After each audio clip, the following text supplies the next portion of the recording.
Olá, seja muito bem-vindo, seja muito bem-vinda a mais um Chá com Ideias aqui no nosso canal Fragmentos Teóricos. A nossa convidada de hoje é a geógrafa e professora Helenice Almeida.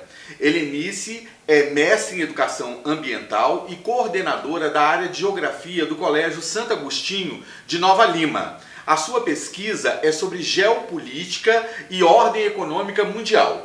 Por isso, hoje iremos conversar com a Helenice sobre a Covid-19 no mundo. Mas antes... Solta a vinheta, Ivo.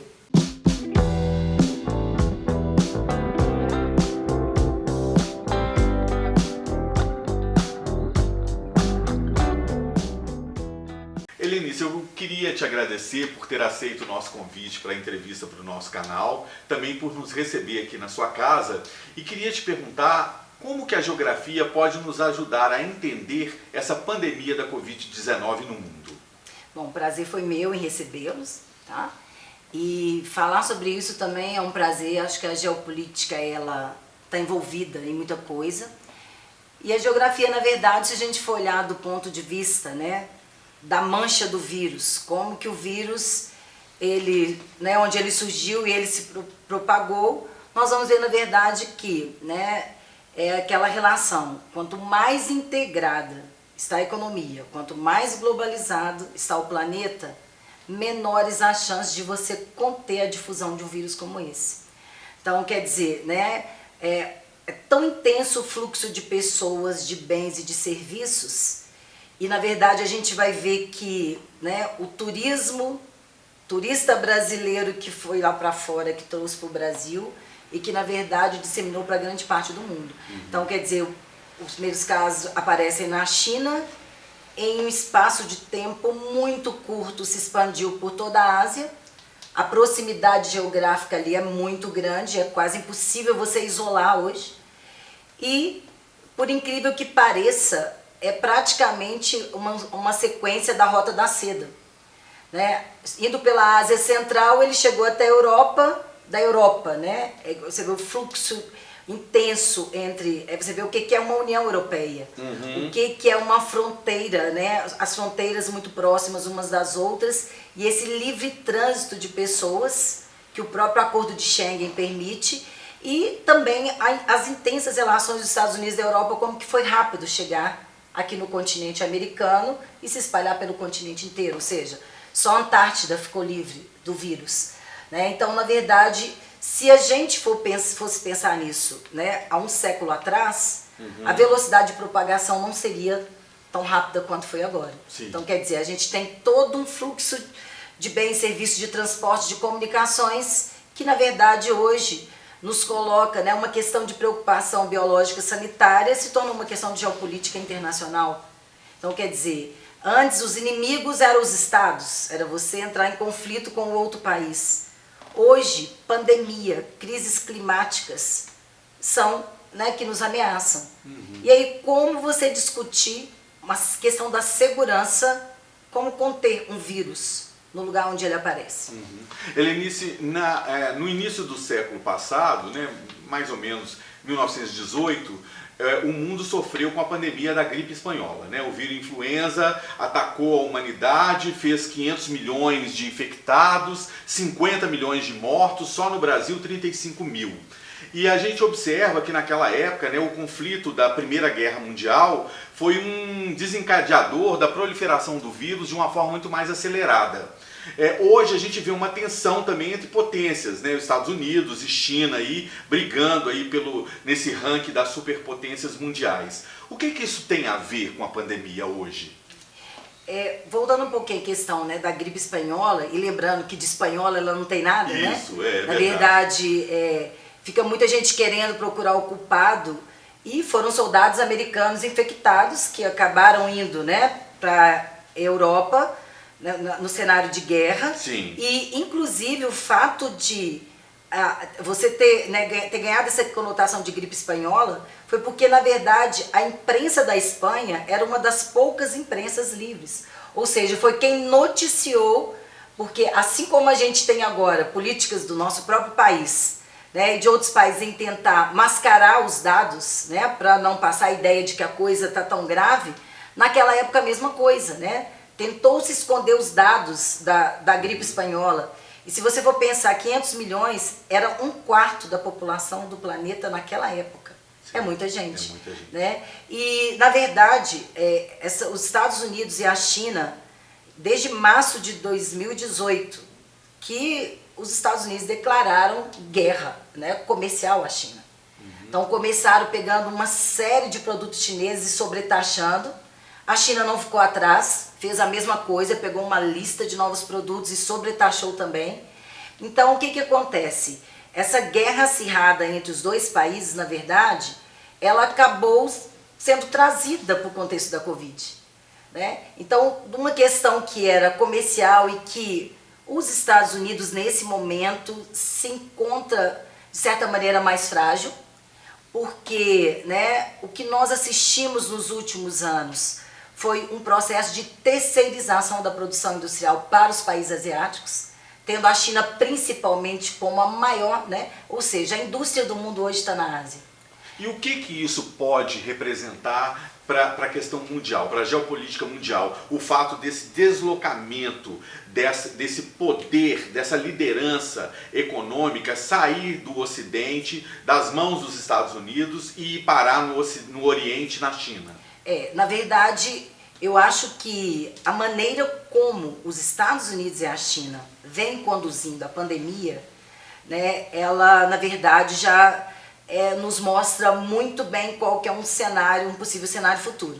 Primeiro que os Estados Unidos, né, a China comprou títulos demais do Tesouro da Dívida Americana.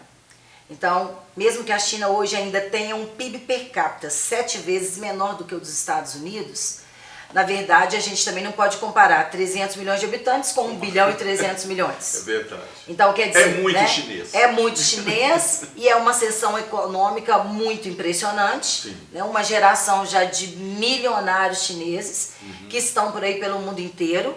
E, na verdade, os Estados Unidos, nesse momento, se esvazia de um posicionamento geopolítico nesse cenário de pandemia.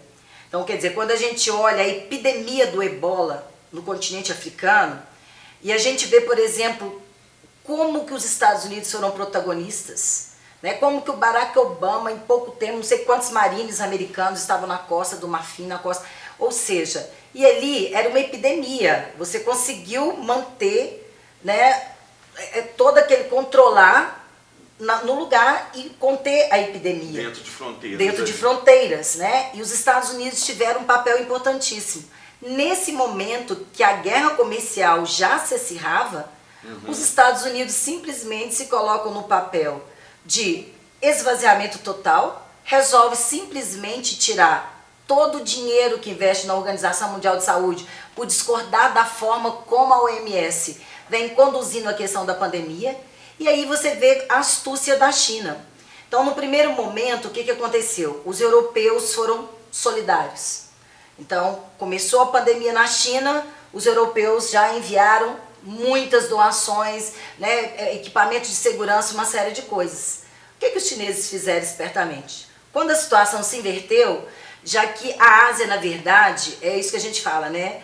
A gente precisa de aprender com as crises, com qualquer tipo de crise. A gente precisa aproveitar um legado deixado. Então, quando a gente olha hoje um certo sucesso daqueles países asiáticos tão superpopulosos em conter a epidemia, aí você vê assim, olha, né, quando você teve o problema todo da SARS, Coreia do Sul, Taiwan, aqueles países se prepararam, ou seja, e eles aproveitaram esse legado. Então, prontamente, a maneira como esses países responderam prontamente, ou seja, você não pode esperar, né, é agora, você tem que isolar o vírus onde ele está. Então você vê que os europeus, eles compareceram rapidamente na China, e o que a China fez em contrapartida? A coisa ficou, né, fora do controle na Europa, os chineses vieram com a solidariedade. Só que não pense, mundo, né, que essa solidariedade ela não tem um objetivo geopolítico. Ou seja, no momento em que os Estados Unidos se esvazia e que a gente vê líderes, inclusive do Brasil, né, seguindo essa mesma política, e a gente vê que, na verdade, o país não está conduzindo de maneira séria Isso pode custar a reeleição do Donald Trump. Então, quer dizer, nesse momento a China enxergou exatamente o papel geopolítico que ela pode desempenhar. Ou seja, né, a gente sabe muito bem das questões sérias ligadas à questão, né, da ditadura na China, do controle do Estado, etc. Mas o Estado foi eficiente. Sim. E no momento em que os Estados Unidos deixaram essa lacuna, a China preencheu. Helenice, então qual é o papel que os governos devem ter para garantir a segurança dos seus cidadãos no combate à pandemia da Covid-19? Bom, até surgiram várias discussões, né? Tem que salvar a economia. Na verdade, é exatamente o contrário, né? Nesse momento, como disse outro dia o Abílio Diniz, né? O Guedes é super liberal, mas em época de crise somos todos keynesianos. Ou seja, que venha o Estado e que o Estado, de preferência, socorra os ricos, né? Porque eles não podem levar prejuízo por muito tempo. Então, na verdade, né, eu penso exatamente o contrário.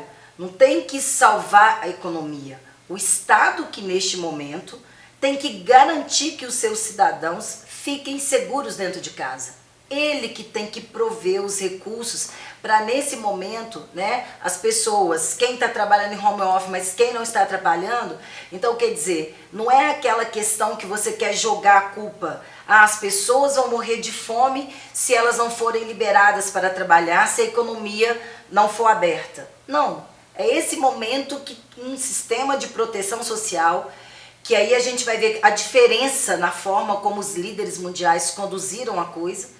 O que é você ter o bem-estar social, o cidadão, mesmo que a economia ela tenha importância, nesse momento proteger o cidadão é mais importante. Então, quer dizer, né, o que a gente esperava no nosso país? Que no lugar do presidente, né, criticar as pessoas por estarem em casa, criticar a política de prefeituras, de governadores, que estão na linha mais de proteger a população e a economia depois a gente recupera, né? Você vê, na verdade, exatamente o contrário.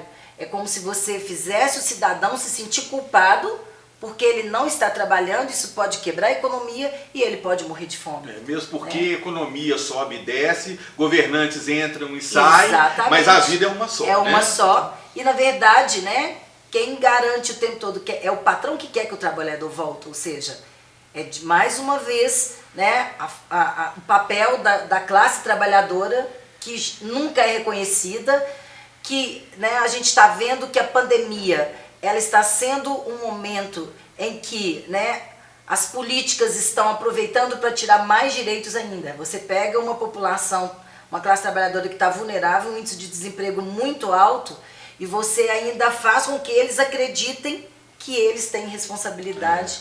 Né? Ou seja, cadê a proteção? É uma covardia, né? É uma e nesse covardia. sentido, Helenice, quais são os melhores e os piores exemplos de governos no mundo em relação à Covid-19? Na verdade, né, eu acho que aqui o Brasil, ele, em termos da maneira como o mundo está vendo, né, como os líderes estão conduzindo, eu acho que o Brasil hoje está com a pior imagem possível. Né? Aqui na América Latina, México, Brasil e Venezuela. Mas eu acho que a Venezuela tem muito de, né, aquela pressão internacional, ou seja, por que os dados da Venezuela não são confiáveis? E por que do resto do mundo são confiáveis? Então, assim, como a Venezuela tem uma taxa ainda de mortalidade por coronavírus considerada baixa, na verdade é aquela crítica que já se acostumou, os Estados Unidos, né? Então, quer dizer, não, a Venezuela está mentindo nos seus dados. Agora, o México, na verdade, né, por incrível que pareça, o Obrador, eu acho que demorou demais a tomar medidas também, e eu acho que é muito, né, essa integração com a economia americana, essa interdependência, que na verdade fez que o México também acordasse já um pouco tarde. O Brasil, né, é como se você dissesse, bom, uma coisa é o país que a pandemia começou, outra coisa são os países que tiveram quase um mês sabendo que o vírus ia chegar. Então nós, por exemplo, tivemos mais de 3 semanas para nos prepararmos para a chegada desse vírus. Então, quer dizer, nós tivemos o primeiro caso confirmado em 26 de fevereiro, o segundo em 29 de fevereiro, em março que nós tivemos o primeiro caso de transmissão interna. Então, quer dizer, né, qual foi a política, qual foi a ação desse governo para tentar impedir. Então nós vemos hoje que, na verdade, né, eu acho que alguns países, a geografia, né, favorecendo também, a condição de ilha, né? Então você vê que, por exemplo, Taiwan, né, a Nova Zelândia, a Islândia, esses países, na verdade, e que são né, mulheres. Eu estava até lendo assim, uma reportagem muito bacana. Não é que mulher ou homem é mais competente para gerir o país, mas a mulher, quando ela está no poder, ela enxerga muito mais a diversidade. Os líderes homens, eles têm uma disputa quase que narcisista e de poder e de populismo e de aproveitar qualquer situação para se promover politicamente. E, na verdade, o que a gente vai olhar na condução da Angela Merkel, né, da Jacinda lá na Nova Zelândia, na Islândia, que são líderes mulheres, a gente vê, na verdade, como que essa sensibilidade, como que olhar a diversidade, a mulher tem esse olhar, fez a diferença. Mas, sem dúvida nenhuma, a gente tem, né, que frisar quais os países que tiveram maior sucesso, que tiveram, né, que controlaram mesmo tendo a onda grande, né? A Alemanha perdeu quase, né, 5 mil pessoas, mas foram exatamente aqueles em que o sistema de seguridade já era bom, né? Que o estado de bem-estar social já dava garantias. Então, quer dizer, você já tinha um sistema de assistência ao cidadão, você só potencializou isso. Não é você começar de uma estrutura zero, né? E aí a gente vê a importância do SUS no Brasil, quanto a gente tem que defender, o tanto que a gente tem que potencializar, e tomara que fique algum legado para esse SUS. Tomara. Né? E o tanto que o sistema de saúde privado nos Estados Unidos falhou com o cidadão. Sim. O quanto a população se endividou, né? O quanto que eles estão na liderança de morte e o quanto que o Estado não toma para si a responsabilidade nesse momento e o quanto o cidadão americano está saindo endividado por ter ficado doente. Então você vê que, por exemplo, o que os europeus fizeram? Mesmo os mais liberais, como o Reino Unido, o Boris Johnson viu que era uma questão de, bom, o número começou a ficar alarmante, pronto, né? Espanha, Itália, Reino Unido, todos estatizaram os hospitais particulares. E ele aprendeu ainda mais, porque ele contraiu o vírus, contraiu, né? E na verdade, aí você vê, o nosso não aprende nem com isso, né? Nem assim. Nem assim. Então você vê assim como, né, existe o sucesso, existem aqueles países que por enfrentarem pandemias, né, tiveram um legado e colocaram isso. Então, quer dizer, a pronta resposta da China, que criou 2 frentes amplas, eles construíram um mega hospital em 10 dias. A Coreia do Sul, né, do mesmo jeito, Taiwan. Então, na verdade, assim, você vai ver, quem teve mais sucesso? Quem respondeu com prontidão. É grave, é sério e não dá para esperar. Aquela ideia que fica a gente teve um tempo para se preparar. Mas se a gente não tinha pessoas preparadas para se preparar, o que adianta? Exatamente. E aí você falar exatamente porque os que tiveram mais sucesso, né, é exatamente em função disso. Você já tinha uma estrutura de bem-estar social. Você só, né, melhorou aquela estrutura e você conseguiu dar uma resposta imediata. E você vê exatamente onde você tem a saúde sucateada, onde você tem uma infraestrutura sucateada e principalmente onde o governo não assumiu para si a responsabilidade de proteger o cidadão e de, né, tomar ações que são eficientes. A gente, no meio de uma pandemia, trocamos, né, 2 ministros da saúde por 14 militares que não têm qualquer ligação com a área da saúde. Falta preparo. Helenice, assim, além dessa questão técnica, né, de saúde, existe uma outra questão que eu acho que está mais relacionada à sua área de estudo, que é a questão da diplomacia. Ministros e ex-ministros do governo Bolsonaro criticaram os chineses, assim, até responsabilizando a China pela Covid-19. Né? O que essa postura, digamos, antidiplomática, né, pode impactar para o governo brasileiro? Eu acho que o governo brasileiro foi naquela onda, né, do governo americano, né? O Donald Trump pegou o coronavírus e colocou vírus da China. E aqui você vê, né, a carruagem seguindo o mesmo caminho. Como que eu acho que as pessoas, elas se esquecem o nível de interdependência que a economia mundial desenvolveu com a China, inclusive o Brasil. Se nós estamos agora, nesse momento, em que praticamente todos os setores da economia estão estagnados. E se o agronegócio ainda consegue manter, né, uma balança comercial positiva, vai olhar qual o país que está sendo responsável pela manutenção da nossa balança comercial agora positiva. Ou seja, quando que o Brasil pode se dar o luxo de, né, acusar a China, essa atitude racista, que é o vírus chinês, né? Quantos cientistas e pessoas já desmentiram? Esse vírus não foi fabricado em laboratório e as pessoas insistem em dizer, e a China ela não fica para trás, ela já respondeu, não, o exército americano pode ter trazido esse vírus para a China. Como trouxe da gripe espanhola. Como na gripe espanhola. A China, na verdade, ela, nesse momento, ela não abaixa a voz para ninguém. Porque, né, como ela disse, começou a criticar a China, então tá, então não usem os respiradores chineses, não usem as máscaras chinesas, né, não usem todos os produtos chineses que o mundo está importando nesse momento. Sim. E que, na verdade, é o que a gente fala assim, né? O empresariado brasileiro que também terceirizou sua produção na China, então, quer dizer, assim, como que um país como o Brasil, oitava economia do mundo, com um parque industrial do tamanho do Brasil, não consegue produzir máscaras para a sua população? Não consegue, né? Simplesmente a indústria não está preparada. Quantos modelos de respiradores desenvolvidos nas universidades brasileiras com custo baixo e teve que ser fabricado na China? Então, quer dizer, você pegar uma planta industrial que hoje, né, ela está com o mínimo de trabalhadores, por que você terceirizou tudo para a China? E aí você vem com aquela, né, desculpa de que, não, né, o empresário no Brasil, ele tem muito encargo. Aí você faz a reforma da Previdência, você faz a reforma trabalhista, você tira direito, você faz um tanto de incentivo para o empresário. Cadê o investimento dele? Cadê a contrapartida? Então, quer dizer, não estamos no momento... Então, a China, ela está numa condição, porque ela tem vários fornecedores no mundo. Então, quer dizer, a China compra muita soja do Brasil, mas quantos países vendem soja? Então, quer dizer, nós não estamos na condição de acusarmos a China nesse momento quando a gente simplesmente depende da China para manter um saldo positivo na nossa balança comercial.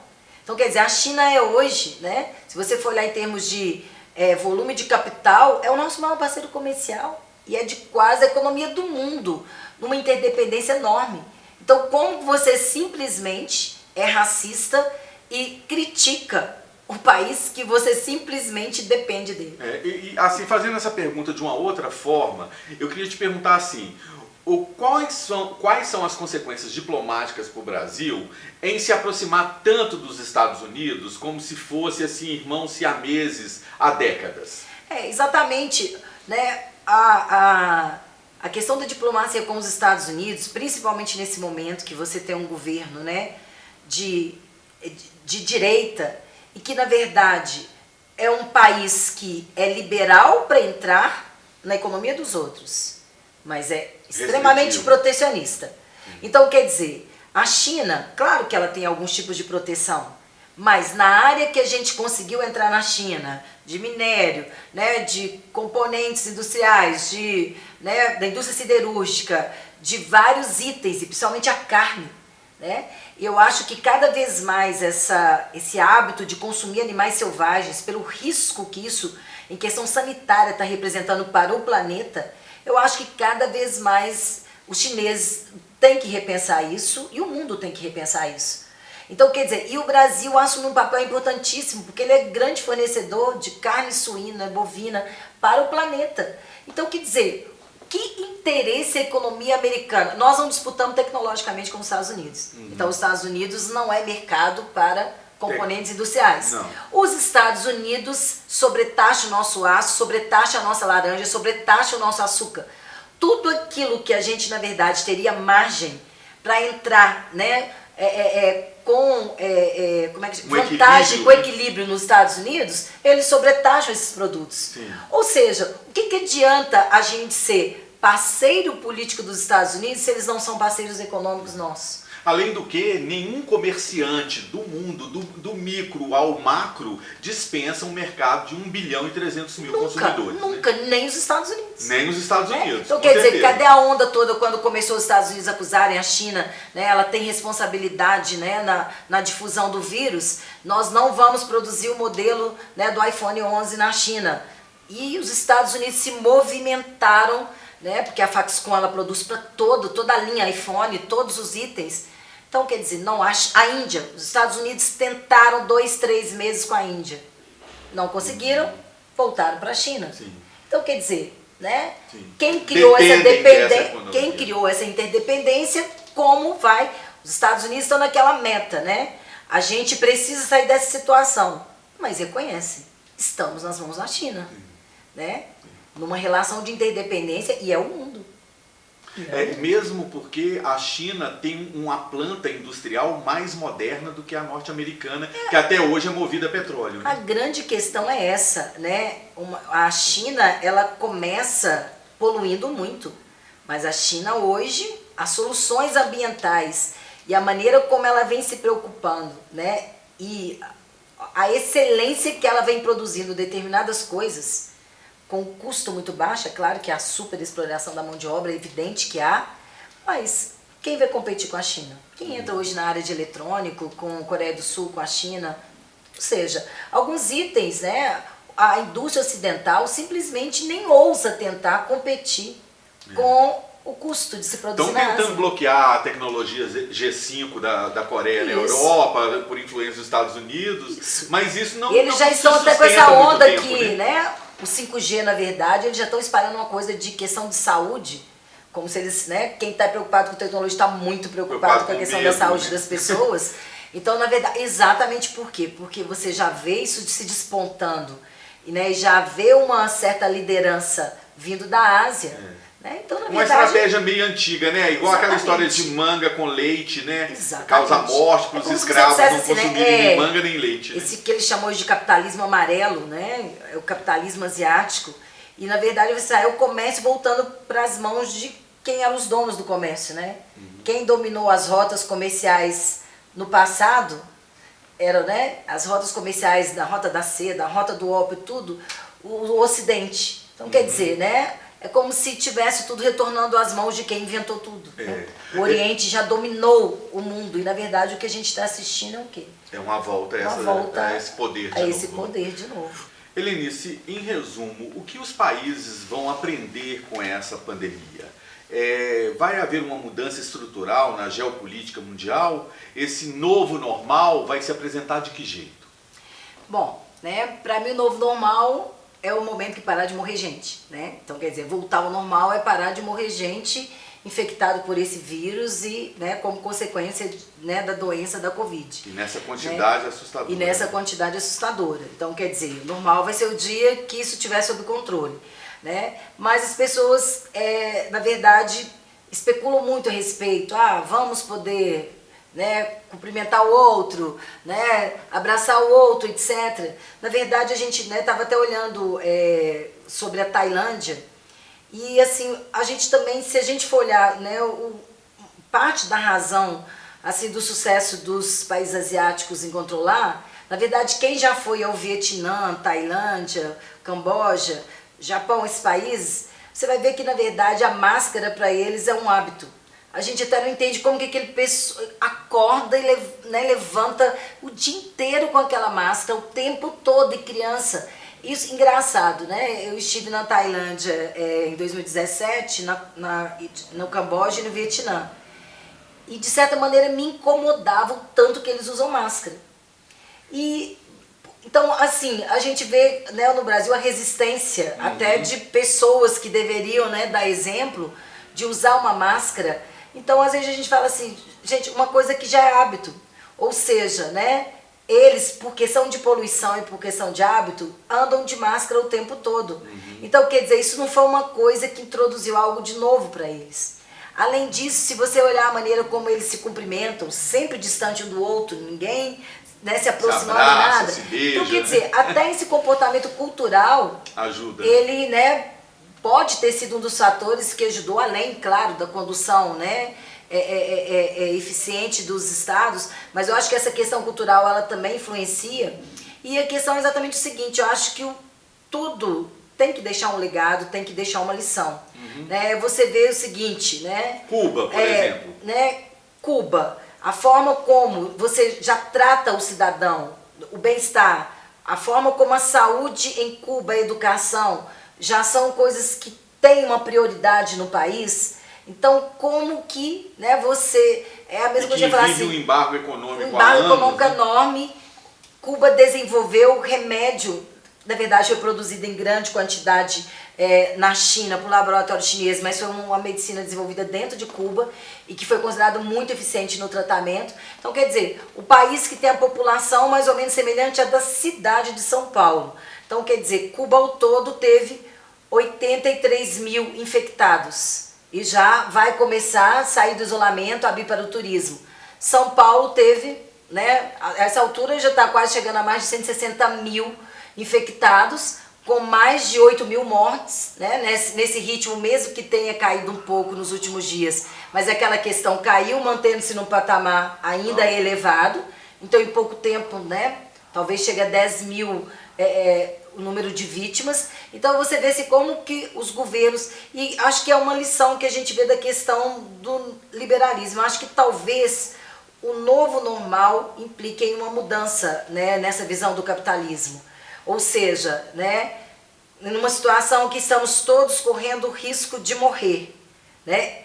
É verdadeiro esse risco. Então, ainda mercadoria, produtos, coisas, materiais ainda tem mais valor do que as pessoas. Então, é assim, né, o que esse sistema privado nos Estados Unidos, né, de saúde deixa como legado no país? Um mundo de americanos endividados por pagar o tratamento, né? Um número recorde de mortes e de infectados, e ainda sem controle. E, por outro lado, você vê economias muito mais frágeis que conduziram de melhor maneira, né? E eu acho que os europeus têm muito essa visão agora. Então, eles protegeram o seu cidadão. Então, eu acho que talvez, né, e a gente, né, é o SUS, ele salvou muita gente. E ele, ou seja, agora eu acho que é isso que fica, o papel do Estado numa situação dessa, né? Então, quer dizer, o capital privado, a empresa, ela não assume os custos de uma pandemia como essa. Então, quer dizer, é hora do Estado comparecer mesmo, é hora da gente fortalecer aquilo que é público, o bem-estar do cidadão. E, na verdade, eu acho que é isso que sai fortalecido, né? A vida, ela é mais importante. Quando ela está sob ameaça, né, a gente não tem que pensar nas consequências econômicas no momento, porque nem existe economia sem pessoas. Com certeza. Né? Então, quer dizer, você preserva as pessoas para preservar a economia, e não o contrário. Você não preserva a economia para preservar as pessoas, porque no momento que você está pensando na economia, você está colocando essas pessoas em risco. Então, eu acho que, né, a tendência de a gente ver um novo cenário geopolítico é exatamente isso. Quem vai se despontar nesse novo cenário? Quem, na verdade, conseguiu conduzir da melhor maneira toda essa pandemia, né? Quem, no final das contas, além de proteger a sua população, tomou medidas que, no final, pouco a pouco, né, foi conseguindo resgatar a economia, mas com o cidadão protegido. Né? Que eu acho que ele agora volta, talvez com um ímpeto muito maior de trabalhar mesmo, né? Mas, ou seja, proteger a vida, acho que isso daí é o legado que a gente... tem que ficar depois de tudo isso. Com certeza. Eu queria agradecer, Helenice, pela sua entrevista, dizer que eu gostei demais, espero que vocês tenham gostado também. A gente aprendeu muito com essa conversa de hoje e a gente se vê em nosso próximo Chá com Ideias. Até lá! Eu que agradeço, foi um prazer, gente. Até a próxima.